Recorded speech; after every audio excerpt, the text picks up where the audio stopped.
चुनाव। हवन कुंड की धू धू होती लकड़ियों के साथ नीना का दिल भी जल रहा था और राख हो रहा था। 25 वर्ष की उम्र में 3 साल की जानवी और 1 साल की कावेरी को समेटे बैठी थी। पति मिलिंद का चौथा चल रहा था।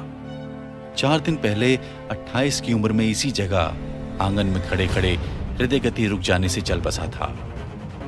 डॉक्टर ने कहा था कि कभी कभी स्वस्थ नौजवान के दिल की 1-2 बीट्स एसएमएस हो सकती हैं और वह मृत्यु को प्राप्त हो सकता है। पूरा परिवार तो क्या, पूरा शहर सकते में था।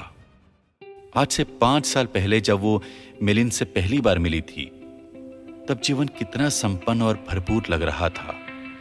उसी साल वह मिस जबलपुर बनी थी और मिस इंडिया बनने के सपने देख रही थी। परंतु उन्हीं दिनों मिलिंद के पिता ने उसे दोस्त की शादी में डांस करते हुए देख लिया था और अपने सबसे छोटे बेटे के लिए उसे पसंद कर लिया था। नीना के माँ बाप की खुशी का तो ठिकाना ही नहीं था। भोपाल का इतना रईस परिवार, पूरे देश में उनकी बिलियर्ड्स टेबल बिकती थी। एक 3 स्टार होटल था, न जाने कितनी जमीन जायदाद थी।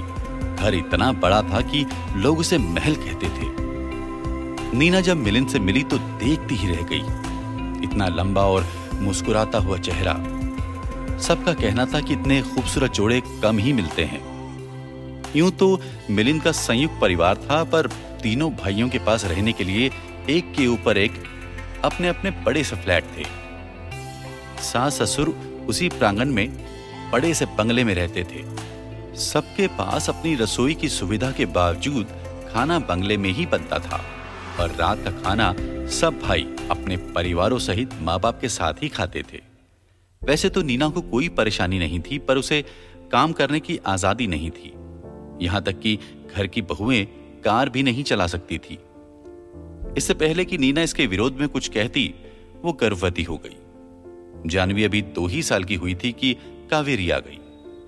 2 लड़कियों की आ जाने से सास खुश नहीं थी, परंतु अभी तीसरी बार लड़का होने की उम्मीद थी।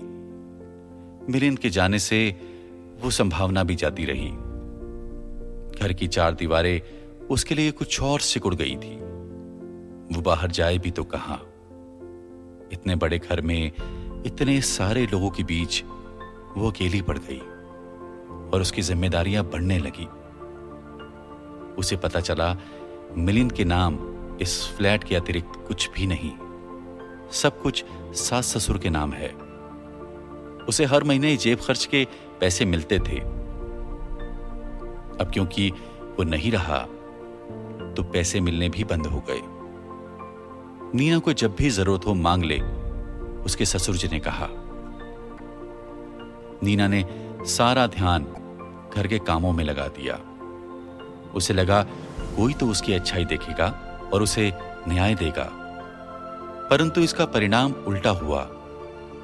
लोगों को उसके काम की आदत होने लगी और बहुत जल्द उसकी हालत एक नौकरानी जैसी होने लगी। दोनों जेठानियों ने ऑफिस जाना शुरू कर दिया, क्योंकि मिलिंद के जाने के बाद उनके पतियों को यह समझ आ गया कि उनकी पत्नियों को बाहर काम करने की समझ होनी चाहिए। कावेरी अभी छोटी है और उसे मां की जरूरत है और घर संभालने के लिए भी तो कोई चाहिए। ऐसा कहकर ससुर जी ने उसकी प्रार्थना को ठुकरा दिया। समय बीतता रहा। नीना की बेटियां सुंदर और स्मार्ट निकलने लगी। दोनों ने ग्राफिक डिजाइनिंग में डिग्री ली और बहुत अच्छे पढ़े लिखे लड़कों से शादियां भी हो गई। सास ससुर को गुजरे कुछ वर्ष हो चुके थे। सारा खर्च जेठ जेठानियों ने उठाया था। नीना उनके एहसान के नीचे और भी दबी जा रही थी। उनकी सेवा में उसके कदम और भी तेजी से चलने लगे थे। जानवी 1 वर्ष से अपने पति के साथ अमेरिका में थी। उसने मां से अमेरिका आने की जिद की। पहली बार उसका पासपोर्ट बना। वर्षों बाद वो दिल्ली जेठ जी के साथ आई थी और उसने वीजा इंटरव्यू दिया था। जानवी ने उसे पूरी जानकारी जेठ जी की ईमेल पर भेजी। उन्होंने उसे प्रिंट आउट ला कर दिया। उसमें सारी सूचना विस्तार से थी कि कैसे वह अपना सामान चेक इन में भेजे, कैसे बोर्डिंग पास ले, कैसे गेट ढूंढे वगैरह। उस प्रिंट आउट को पढ़ते पढ़ते वह कैनेडी एयरपोर्ट से बाहर निकल आई। जानवी और सहज ने उसे सर आंखों पर बिठाया। हर वीकेंड पे वो सब घूमने जाते, नए लोगों से मिलते। जानवी ने नीना को अपने कुछ हमउम्र लोगों से मिलवाया। नीना में फिर से एक निखार आने लगा। उसका सौंदर्य फिर से लोगों को आकर्षित करने लगा। नीना में आत्मविश्वास फिर से लौटने लगा। भोपाल जाकर उस घर में रहने के ख्याल से ही उसकी आत्मा कांपने लगी। एक दिन उसने जानवी से कहा, क्या ऐसा हो सकता है कि मैं फिर से जीवन आरंभ कर सकूं? क्यों नहीं, तुम यहाँ कुछ भी कर सकती हो। तो क्या मैं फिर से विवाह कर सकती हूँ? जानवी सोच में पड़ गई। क्यों, झटका लगा? नीना ने मुस्कुराकर कहा। जानवी ने उत्तर नहीं दिया तो नीना ने फिर कहा, अब तुम शादीशुदा हो और समझती हो कि एक साथी की सबको जरूरत होती है। मुझे तो मिलिंद की शक्ल भी ठीक से याद नहीं। फोटो देखती हूँ तो सब ताजा हो जाता है। तुम दोनों बहनें इतनी छोटी थीं कि मेरे पास कोई चुनाव ही नहीं था, पर अब है और मैं चाहती हूँ शादी.com पर तुम मेरा बायोडाटा अपलोड करो। जरूर मम्मी, बल्कि यह सब मुझे और कावेरी को बहुत पहले सोचना चाहिए था। नीना रात भर बैठकर दुनिया भर के व्यक्तियों से चैट करने लगी। 2 महीनों के प्रयासों के बाद उसे राजेश मिला, जो नीना से 5 साल बड़ा था और 2 साल पहले उसकी पत्नी का देहांत हुआ था। उसने सहज अपने दामाद से कहा कि वह राजेश को अपने घर निमंत्रित करे ताकि उसे और जाना जा सके। वह बॉस्टन में रियल्टर था और अच्छी खासी जायदाद का मालिक था। उसके 2 बेटे थे जो अपनी जिंदगी में व्यस्त थे। उसे नीना पसंद थी, परंतु वह विवाह नहीं, लिविंग इन चाहता था। उसका कहना था विवाह से उसके बच्चों को आपत्ति हो सकती है। सहज ने कहा, यदि यह आपत्ति संपत्ति को लेकर है तो इस बारे में बात हो सकती है।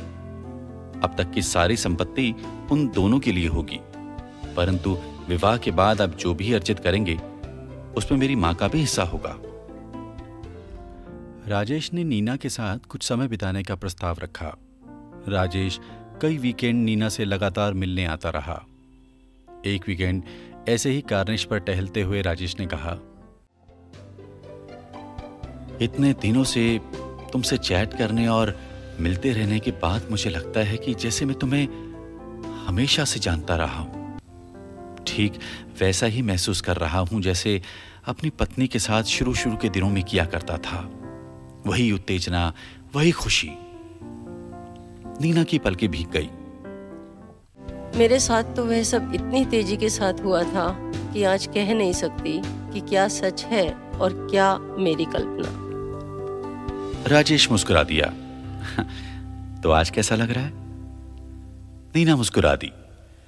लग रहा है बरसों बाद सांस ले रही हूं। पूरा आसमान लाल हो रहा था। सूर्यास्त के समय नदी में पड़ती उसकी छाया जादू जगा रही थी। नीना और राजेश को लग रहा था जैसे हाथ में हाथ पकड़े वो किसी विशाल से जुड़ रहे हो। उसे एक पल वो दोनों जान गए कि आने वाले उनके दिन अकेले नहीं होंगे, बल्कि सुख और शांति से भरे होंगे।